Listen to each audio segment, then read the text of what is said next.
Hello everyone, it's Mike from Chess Lifestyle, and today we're gonna have to do pretty much half a stream because I just don't have the time.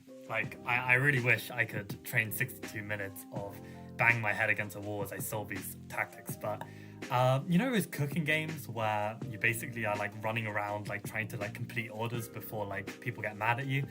I feel like I'm experiencing that, and I've reached a very high level where basically I'm at my limit.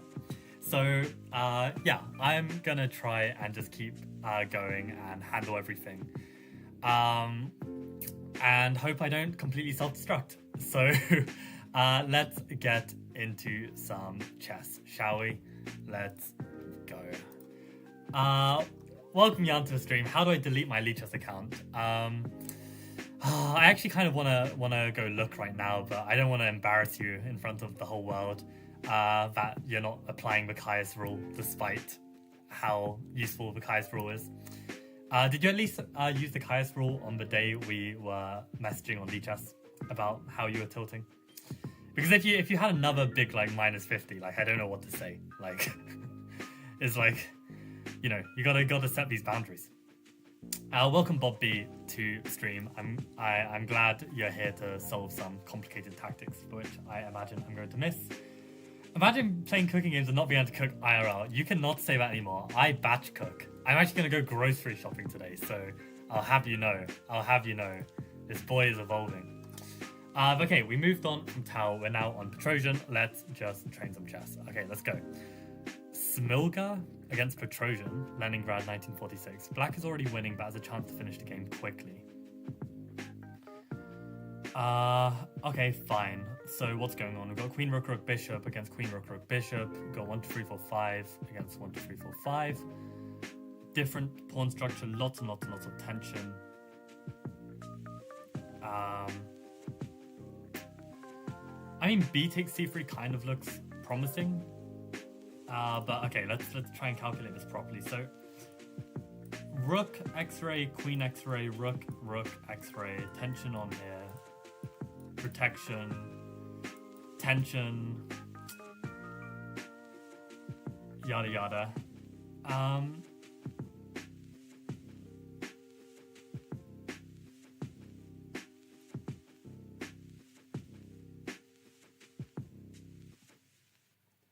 Okay, so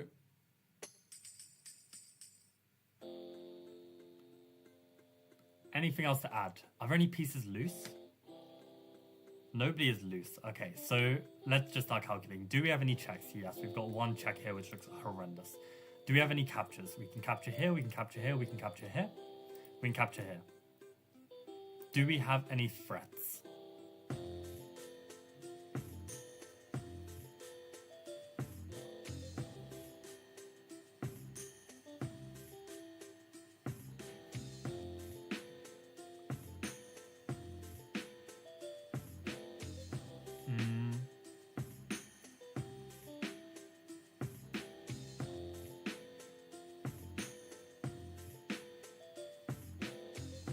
My phone has a bloody YouTube block, so okay, let me switch off the the block, otherwise I can't read chat.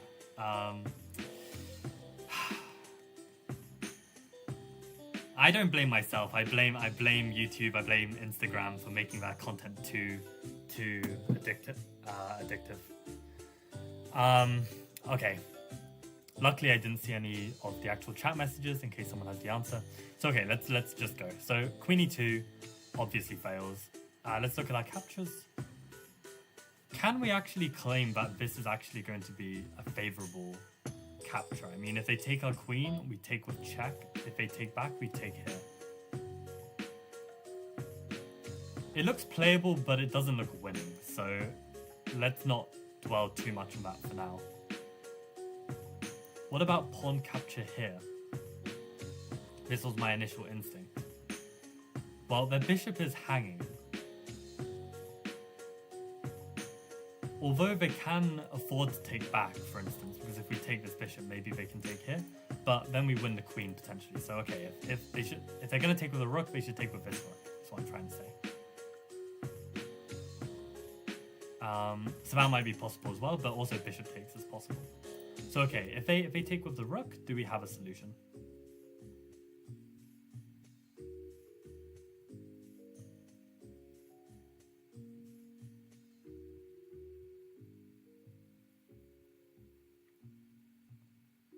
I could probably take, and then if they take, I just play queen e3.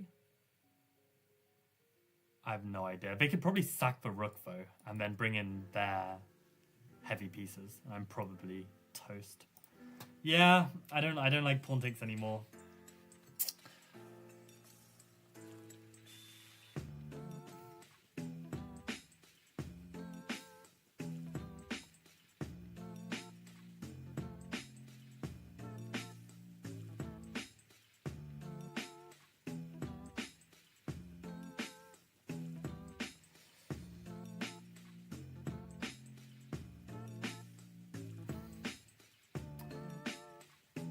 Man, I think, you know, like, I'm so, like, I've got so many things that I need to get done, and it's not even just the fact that I'm procrastinating. I'm really working at, like, full maximum capacity, and it's, like, it's not enough, right? So I really think it's, like, yeah, when I play my tournament at the end of this month, like, starting on the 25th, I'm actually going to play really well, because I know that when I play the tournament, I'm going to say everything else in my life that matters will just have to take a back foot. It doesn't exist while I'm playing this tournament, and I actually think the break from that will be so refreshing that it's actually going to lead to some crazy good chess. Because if I can handle these mental gymnastics over the next few weeks, then, you know, classical chess is going to be a breeze. That's really the situation.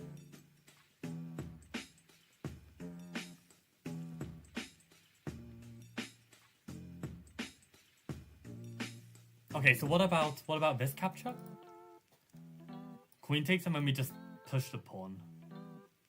And what if they go activate themselves and we come here? I mean, this pawn is quite dangerous, right? So maybe they should avoid that. What if they just play like queen here, so that we can recapture with the queen?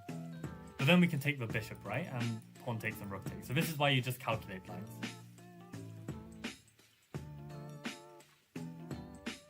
Yeah, either they have to let the pawn live, or they lose the bishop. So can we actually just, if they go queen b2, and then they play something different here?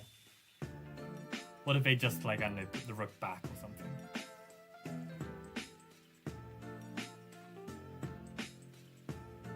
That's annoying because we can't take the bishop and then promote because they've got too many pieces on it.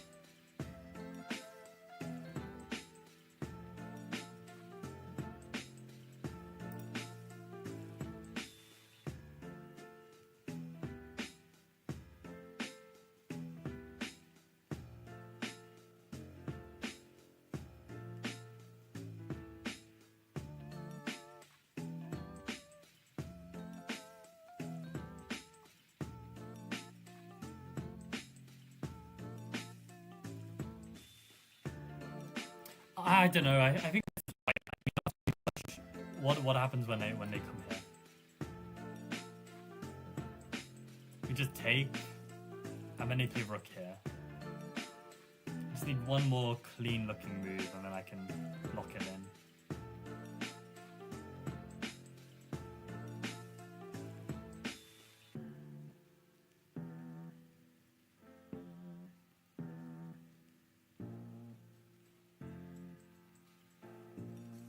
I don't have one though, that's the annoying thing. Because next they're going to play like rook c1, and then they will be able to take it, I think, with the rook. Did I have any other moves that I'm completely forgetting about? I don't think so. What about pushing the pawn immediately? Probably not. I mean, they can even take it, it's probably fine. I think rook takes has to be the move, but I just can't work out after takes. Maybe we can take first? No, we pawn push and they go queen back to b2.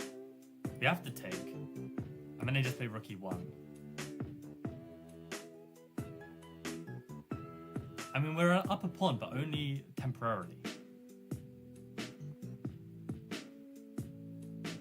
How do we make that pawn move forward? What if we played rook a8? I think that's actually clutch. Because what we're threatening to do is promote and bring in the rook, or just bring in the rook immediately. I think both look good. I think rook a8 is enough to play the move, so let's play it. So queen b2 was played. Good to see. And rook e1. Okay, they just blunder. So let's see rook e1. Rook e1, queen d3. That was my initial thought, but then I thought he had rook c1, and I couldn't see the win there. So let's have a very quick look. Rook a8 is indeed winning as well. So I'm glad at least I was able to find one winning move and then be like, okay, I can play it. Queen d3.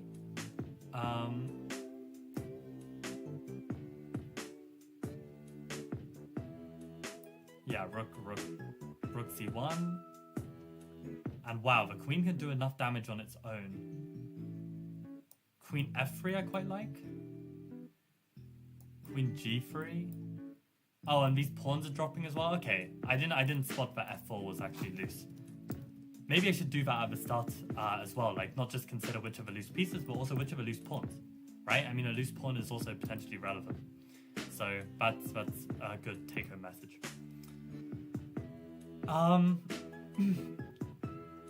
Oh, you were talking about yourself, Jan, with the cooking?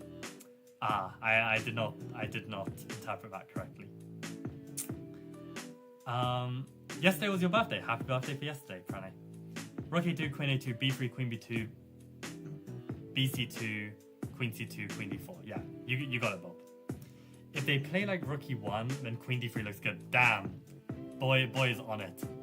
Queen d3, exactly what the book said, and top engine. But rook a8 is also good enough. Okay, let's do another one.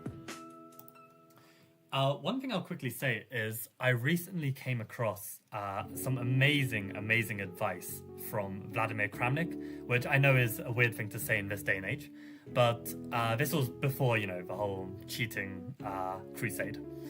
And there was just like these three golden questions that Kramnik asks himself in any like given position. And it's very simple. It's extremely simple. Like I can explain it here and you're going to understand. So the questions are more like a flowchart. So depending on the answer, you then move to the next question. So the first question in any given position is, does my opponent have a direct win? Sorry, that's not the correct first question. Sorry, the first correct question is, do I have a direct win in a position? Do I have a combination that just wins? Which is why these Woodpecker method exercises are, what we're training. We're training to find that direct win, right? So the first question is, do I have a direct win in a position? If the answer is yes, you play it. If the answer is no, you then move to the next question, which is, does my opponent have a direct win?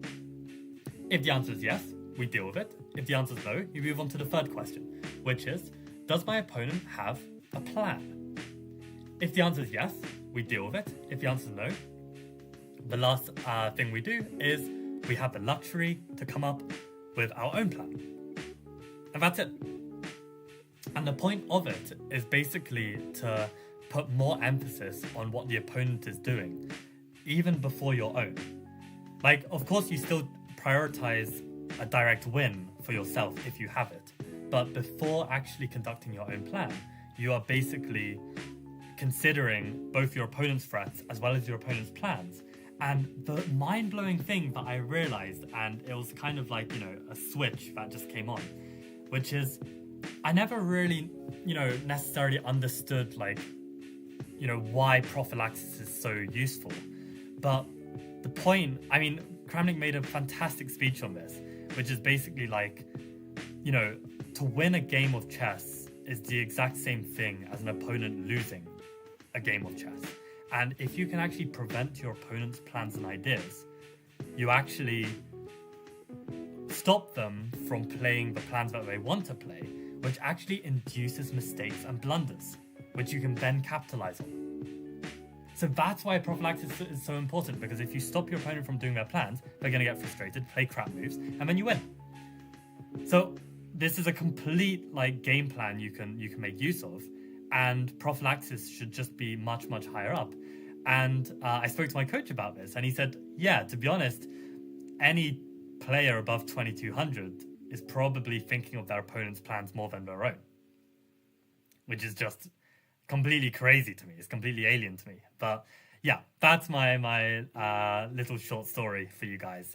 That we will see if this transforms my chess, because I've already played some games online. Obviously, blitz games is much harder to make use of, but already just thinking a bit more prophylactically and just, you know, kind of prioritizing preventing my opponent's threats and plans before coming up with my own. Actually, it's kind of nice how well it works. Yeah. So, okay, before I check the chat for, you know, your thoughts on this, just in case there's an answer to the puzzle, I will quickly try and solve this. So, Petrosian against Kotkov, white is a piece up, but it looks like he will lose a knight, right? Because the knight is being attacked, it's also being pinned, so white to play.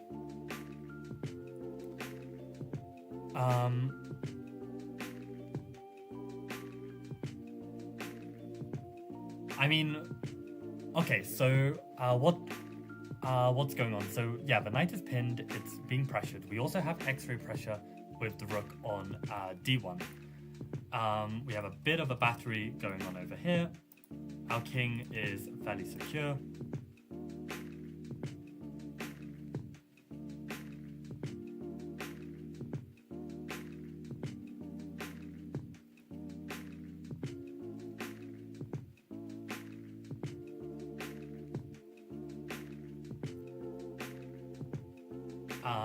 Yeah, what else is going on? So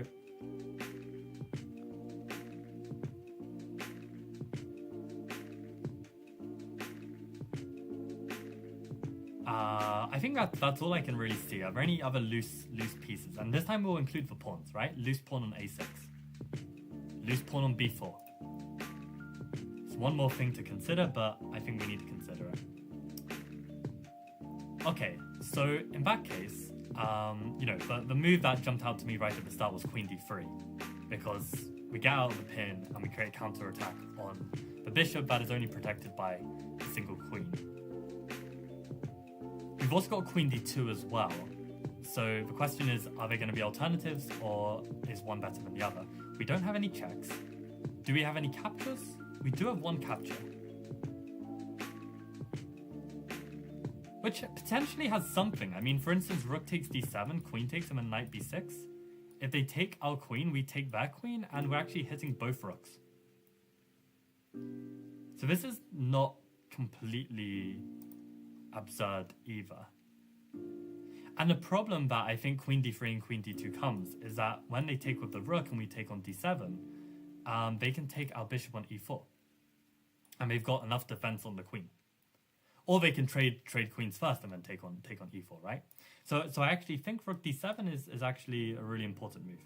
And if they try and throw in this first, well, we can take their queen. If they take our queen, we take their rook, right? So rook takes bishop, queen takes rook, knight b6. We are threatening knight takes c8 as well. So, okay, they take our queen, we take their queen. How can they solve both? I do not see it. But in the final position, what's even happening there? Right? So rook takes, queen takes, knight b6, rook takes queen, knight takes, and let's say a move like rook c8, where they take, we take, they take back. And let's say we just take this bishop for good measure. Okay, we have a knight and rook against a rook. Okay, that's clear enough. Especially given if they go after b pawn, we can play like rook e1. Okay, we might have some back rank issues, but I really think the extra piece should be winning. So, okay, I think I am happy. Let's go for it.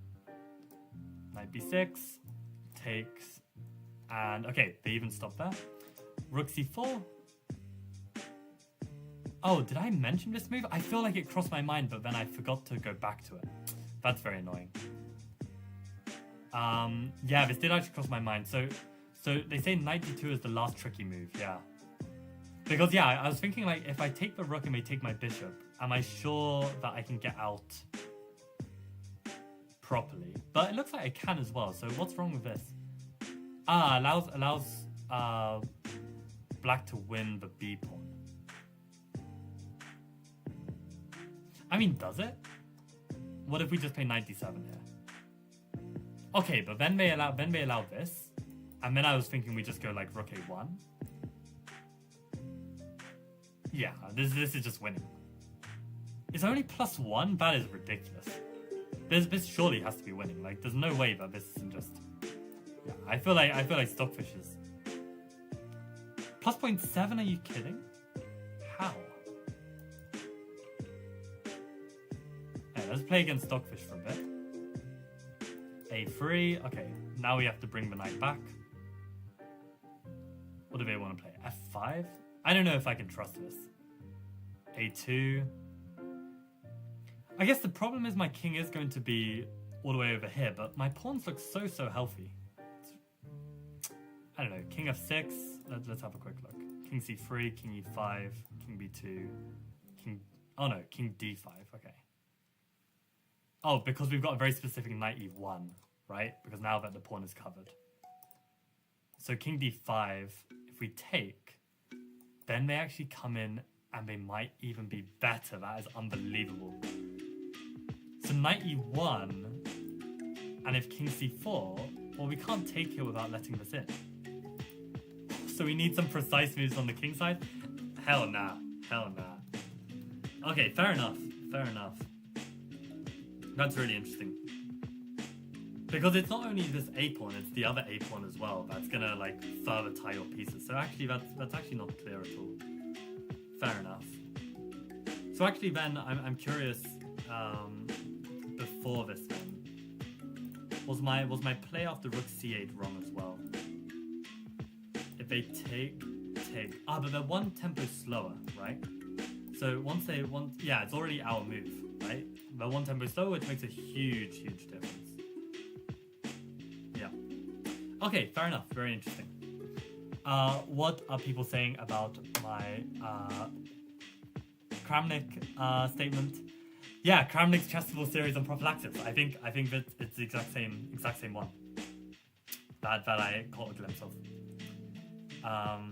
Yeah, it was episode 3. Like that speech at the beginning in episode 3 of this Kramnik series, unbelievable speech, like super nice. I wonder how strong players think prophylactically. I probably spend most of the time coming up with candidates and then seeing what the opponent can do after that. Yeah, it's just about spending that time looking at your opponent's candidates and then preventing them.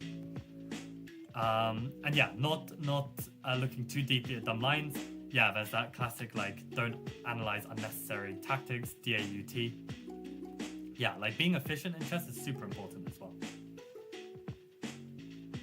Yeah, and it is natural to look at your own play, but yeah, like just seeing the examples and like, you know, just thinking about it a bit more just made me realize, like, I mean, this is probably why I'm missing my opponent's resources too much. I'm just not thinking prophylactically enough. He yaps for like 20 minutes. Yeah, to be honest, I listened to the yaps and then skipped the positions. Like, the positions are a bit too hard for me, but the yaps are good. I like the yaps. But yeah. Okay, oh my god, got another 15 minutes to go. I swear, I feel like we're like close to being done. But okay, let's keep up the grind. Petrosian against Kasparian. Black to play.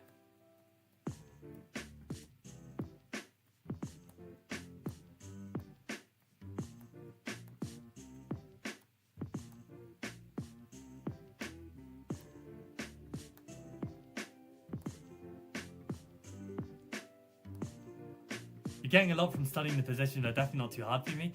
I have done some as well. I'd say I've done around like 50% of them. But yeah, some of them are just like, just like, you know, I understand his point, but it's so. Yeah, I should probably just do them all. But you know, as I'm saying, time is of the essence, and that was my procrastination yesterday. Like. The whole reason. Do I even want to get into it? I don't want to get into this. Let's just keep going. Yeah. So we got Queen Rook Knight against 7 with 7 against Queen Rook Bishop with 6. Okay, so they've got a pawn less, but they've got a bishop pair. They've got an extra bishop. What am I talking?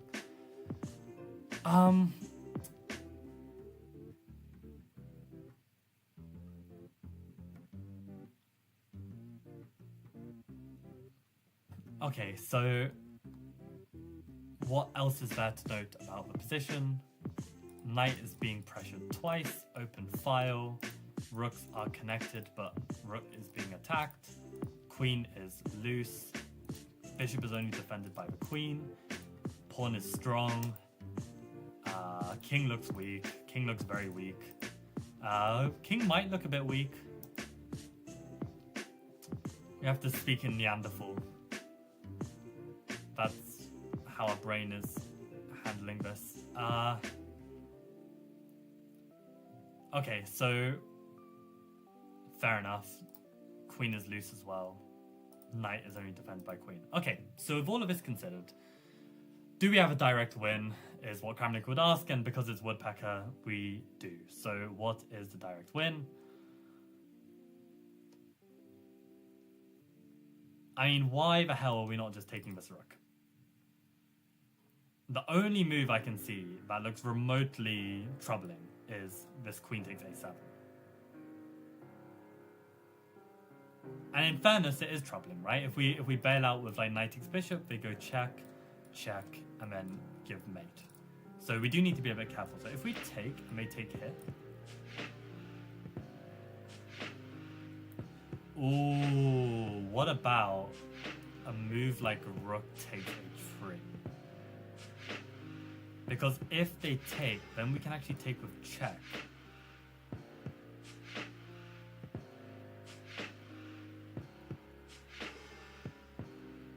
In fairness as well, we may not even have to go through all that trouble. I mean, after knight takes rook and here, can we not just play like queen b3? So if they go check and they can't make progress, then we've just won a rook. But I guess knight takes, queen b3. They go bishop b4?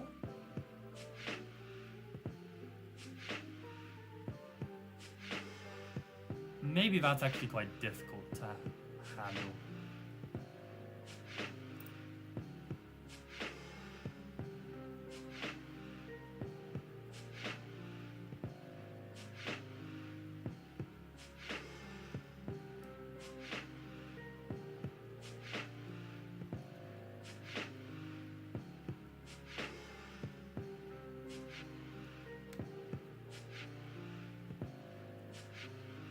So knight takes. I am intrigued by this rook takes idea. If they were to take with king, that's gotta be bad. I mean, we give a check here, king g3. I don't know. It looks horrendous. I hate these kind of like chase the king down situations where it's so difficult to make sure you've seen everything and when to trust your intuition, when to not trust it. It's like really hit or miss for me. Okay, I've tunnel visioned this way too long. Let's consider some alternatives. Do I have any checks in the starting position? Yes. I mean, I've got rook takes. See, I didn't even consider my candidate moves. That's how stupid this is. So okay, rook takes h3 is one candidate. Knight takes is of course another.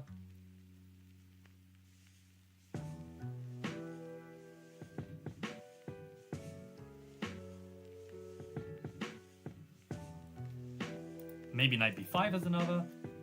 Creates a threat, deals with the threat.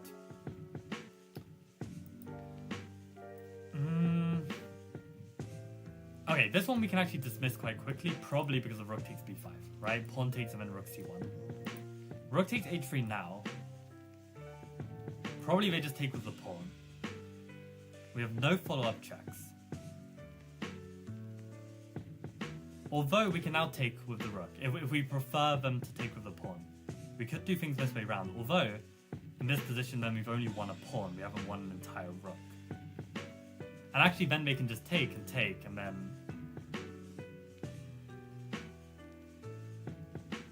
Wait, they have won an entire rook. Yeah, we have won an entire rook with this move. No, what? I don't understand. This is a trade. Am I going crazy? No, we're only a pawn up for now. It's only if they give up their rook, then they're losing an exchange. Okay, so rook takes pawn. Yeah, knight takes seems to be like the right. If we are going to take on h3, it makes sense to take on b1 first. That's what I'm trying to say. Makes sense. So if they take here, the question is, do we give this check or do we find a way to defend what's going on?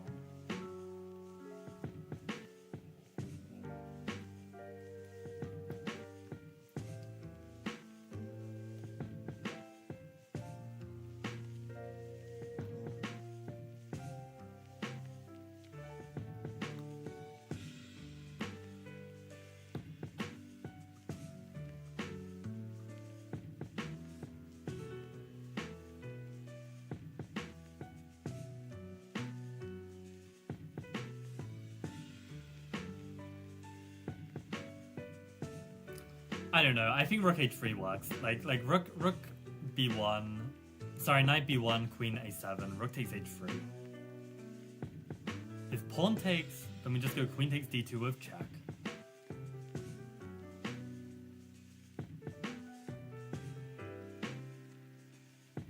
And then we can kind of cycle our queen back to the b2 square where we both trap the rook and we protect b7. Yeah, that's just winning.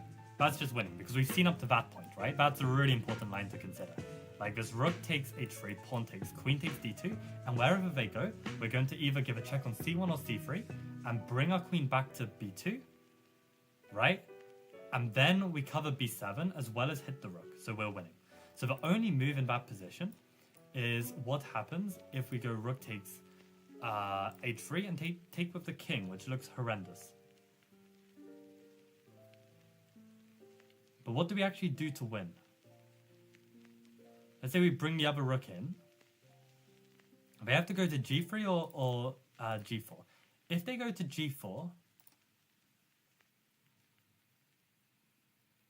where on earth is our win?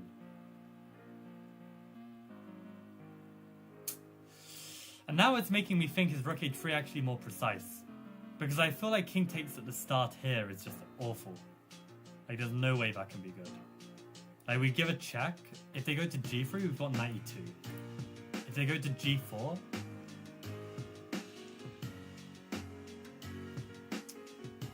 Why is this... This should not be this hard. I don't know what I can do, and I'm running out of time. I mean, this feels like much more safe. I mean this... Yeah, the problem is that no. We take here first. I'm gonna die. At least I knew that it was kind of like difficult. At least I knew that there was some kind of debate. Knight b1, queen a7. Black cannot defend against white's attack, but he has rook takes h3. Which is what I was saying. Oh, and it is king takes h3. So I should have just trusted my calculation, but I just felt like this had to be winning. But that's so stupid because I couldn't see a win. I couldn't see a win. I could see the queen was coming back in so many lines. It's really annoying.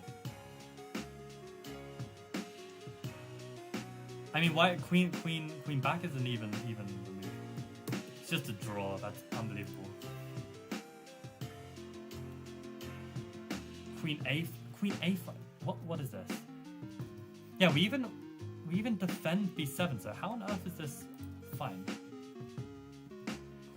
So first of all, I don't even know what. Okay. If king g3. Yeah, what do we even do on king? No. On king g4, we go queen d1 check. If they come to g5, then we go queen h5 checkmate. So they have to go to g3, and then it just transposes, right? With king g3, queen b3. So we protect b7, and somehow that's not enough. How on earth is that not enough? King g4 here. King g4 is unbelievable.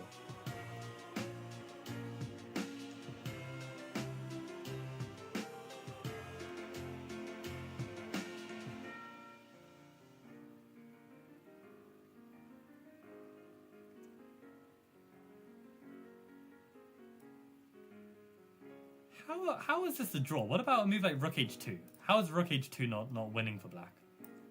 Rook h2 draw. Queen g1 only move. I mean, Axel Smith needs to include this. I mean, queen g1 is not an obvious move. A load of bollocks. Because I mean, my point was like, what was even my point? Like if g3, then suddenly there's like the queen d1, right? And then you're winning again. And the point is there's nothing here. So I don't know. I think this is extremely tough. Yeah, which is of course put in the same category as all the 2-move fork tactics. Crazy. I mean, I don't think I actually, if I played this in a game, I don't blame myself. I think it kind of makes sense as well. And rook takes h3, I guess, takes with the pawn. But now if knight takes, they better not play this. Right? Knight takes. I mean, we've only won a pawn. But I guess maybe that's enough. Like maybe white's position is still a bit dodgy. Like the bishop's just being pinned. Yeah, and then this is just exchange up, right? Take. Yeah, and we're defending b7 now, so there's literally no threat. I mean, why are we even playing on? There's nothing here. I mean, we can just go queen b2 or something. Like, what is that to look at? Why is queen b2 not winning?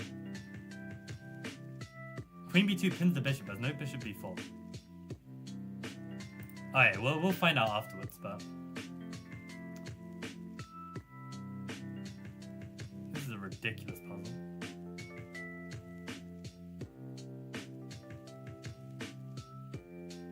What even is this? Are we gonna say like this endgame is winning or something? If they trade, and then they trade... No, this feels lost, because I'll play h4 to prevent us going g5. And I think we're lost. Unless we're not fast enough.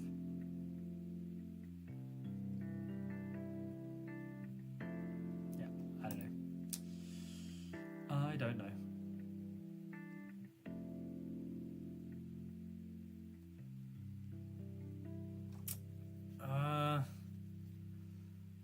I am hungry.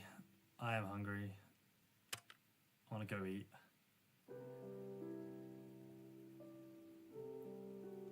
What is this? What is this? What do I play?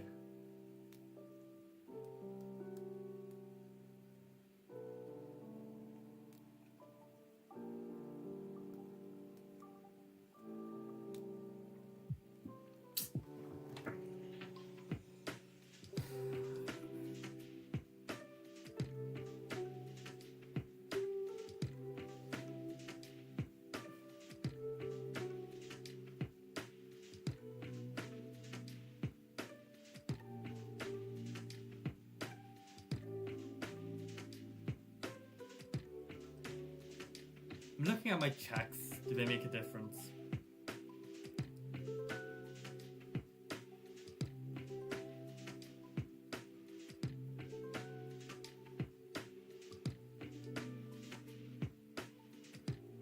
Can I actually successfully harass this king?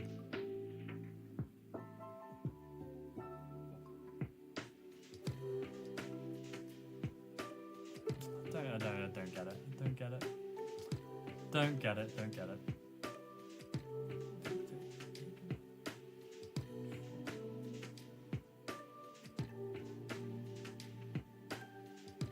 Like, my only thought is that the endgame could be winning, but I don't think it is. I think we could even be lost.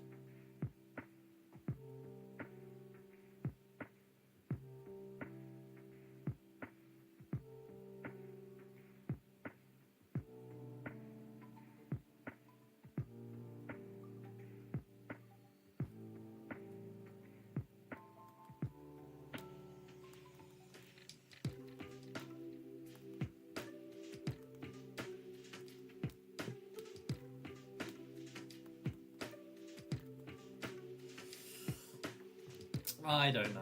I don't know.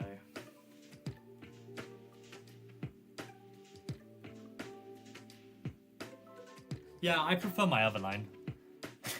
I literally don't know. I'd probably go for the check and go for perpetual. I don't even know if I have that. Like, what if they go king here? Probably I go queen check. And maybe get the draw.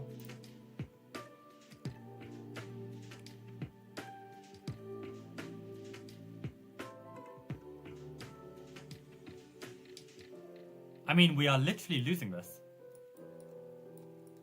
H4. It's done.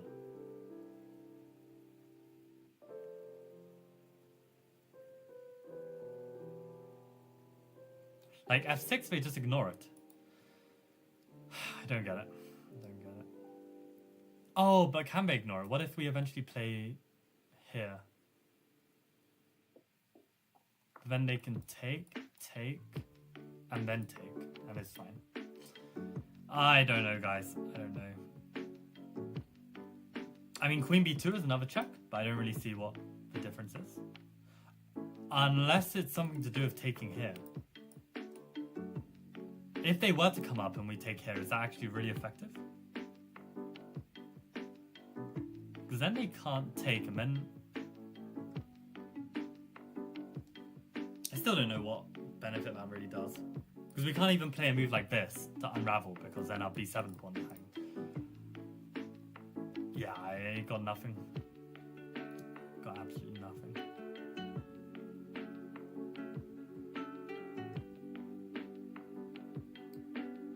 Yeah, I am too hungry.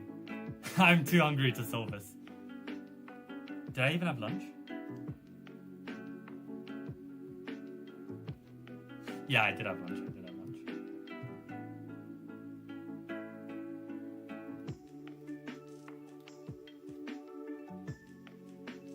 Okay, black to play and not be lost.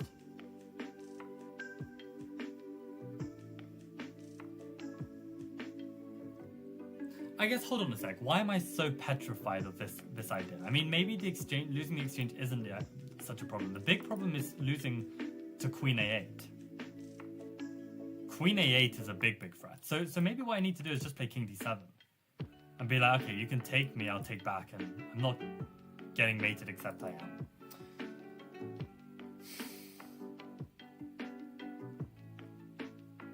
I don't know what I'm missing, guys. I really don't.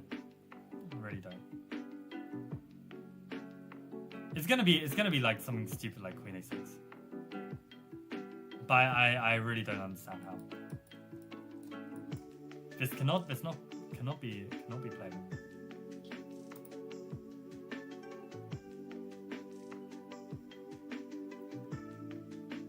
I don't see a move.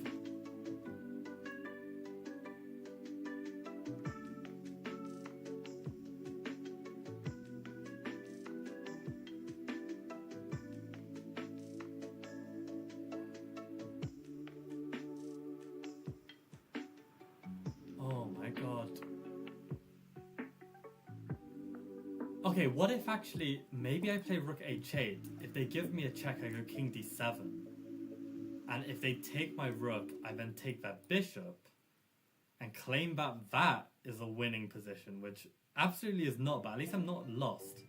Like, they can take on G7, I feel like I'm worse. A lot worse due to F7 being weak, but at least I'm not lost. That's the only idea I can think of. There's no other good move of the Rook. Rook H8 is the most active. Try it. Rook E8? Did anyone find Rook E8? Oh, don't tell me, Bob B. Just Rook E8 here. Just Rook E8. Oh, of course, and King D7 there's nothing. Oh, it's crazy. Oh, I didn't consider such a move. I should have. I was getting close, right? I said like, you know, let's try and move the Rook. I just didn't see like Rook E8 could have any potential with it, but it's just simply just keeping the material. Crazy stuff. Also, welcome Bishop Pair to the stream. Long time no see. How's it going? I actually don't know if I've seen you on a Chess Lifestyle stream before. Obviously, I know who you are. So yeah, good to see you, Dan.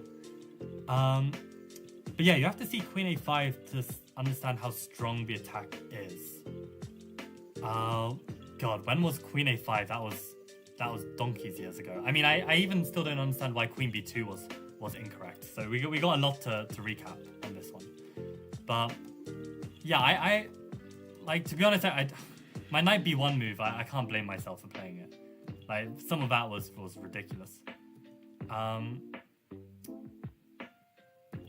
But yeah, I'm surprised in this position Queen B5 was only moved. Like, Queen B2 I felt like did the job.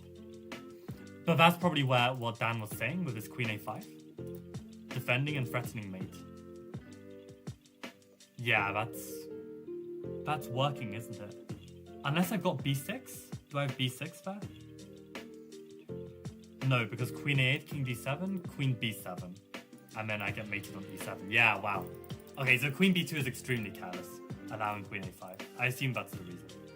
Yeah, queen a5, but it's not lost. So I've got rook takes d6. Bruh. I mean, I guess it makes sense because I've got enough pawns and that bishop is weak, that king is exposed. What a position. What a resource, rook takes d6. Man. Why isn't queen a8, queen h8 not fine for white?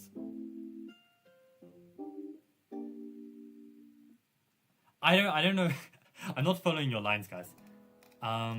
Rook h3, g3. What is it? Knight b1. Oh yeah, knight b1, rook b1, queen b1, queen a7, queen b2, and that's where this whole discussion came up. So Bob came up with the same line. But yeah, finding rook e8 was very class, Bob. And writing just rook e8 rubs salt in the wounds, but nah, it's a very nice move. Rook a8, maybe bishop b6 is a try. Oh, that's very cute as well, because then you're threatening queen a8, king d7, queen b7. So what is the answer after rook, bishop b6? Let me try and find it. I guess now you can play queen a6, right? And now you can trade queens. But yeah, exactly. Then queen a6, I guess. Exactly. This is the rare sort of thing that you find most of the time in a game, but not in a puzzle. I don't know. I think I could definitely imagine myself going for knight takes b1 and just being like, I mean, what was it that put me off this rook takes h3 in the first place? I think I just didn't even like this position. I was like, maybe this isn't enough, but I think I just forgot that, you know, I've got this threat on the bishop. So I think that's the issue. Like I should have kind of appreciated that this position is actually, you know, actually very strong, and rook takes b1 is kind of necessary. I kind of missed that this is like a really critical line. Actually just came up as recommended on YouTube. That's unbelievable. We've been grinding these streams for like, I don't know, like 300 days at least. But yeah, no. I mean, basically, for anyone new here, I mean, I may as well mention this from time to time. The idea of these streams are basically, however many subscribers I have on the YouTube channel, I convert those subscribers to seconds, and then convert the seconds to minutes, and however many minutes that is the number of minutes I have to train on Monday, Wednesday, Friday of each week. And because my, knockout blow and calculation and tactics are by far the weakest aspect of my chess, which I never realized for many years, but now I, you know, after losing, you know, so many one positions from missing this stuff, it's like I realize now that it was such a big weakness, which I never appreciated before. So this is really basically catch up for all of those losses from good positions. And yeah, no, it's been paying off. Like basically, I mean, I'm still bad, but it's like it's less bad, a lot less bad than before. So this is why we put in this shift. And today, unfortunately, I cannot do my full 62 minutes because I just have so much I need to get on with. So yeah, I hope that was a fun stream. Glad, like, you know, we could finish on a hard puzzle for both you and Bob, because yeah, some of these puzzles are a bit too easy, I think. But yeah, good you guys had a bit of a workout there. And yeah, on that note, I am going to go grab some dinner on the way to the chess club because I really need a beer, and I've got some tea to share with my local team, which I will mention in the video, mention on these streams another day. And then I'm going to do grocery shopping, and then I even have some visa stuff that I need to sort out. So I'm going to be having to pull a pretty late night. And yeah, glad we could at least get this in. And oh, one more thing. There will be a Chess Lifestyle upload tomorrow I have this Chessable course coming out in around 11 days, hence the stream. And I'm doing a speedrun series for it. So I've started at 800 elo. You're just going to see Garganitza games non-stop, and I try and explain my thoughts. So the first episode is coming out tomorrow, I think at 3 p.m. So if you are curious what my course is about and what the Garganitza is about, sure, I'm beating up 800 elo players, but I think it's still quite instructive. So hope you guys enjoy that. And okay, see you on Wednesday for some more training. Okay, bye guys.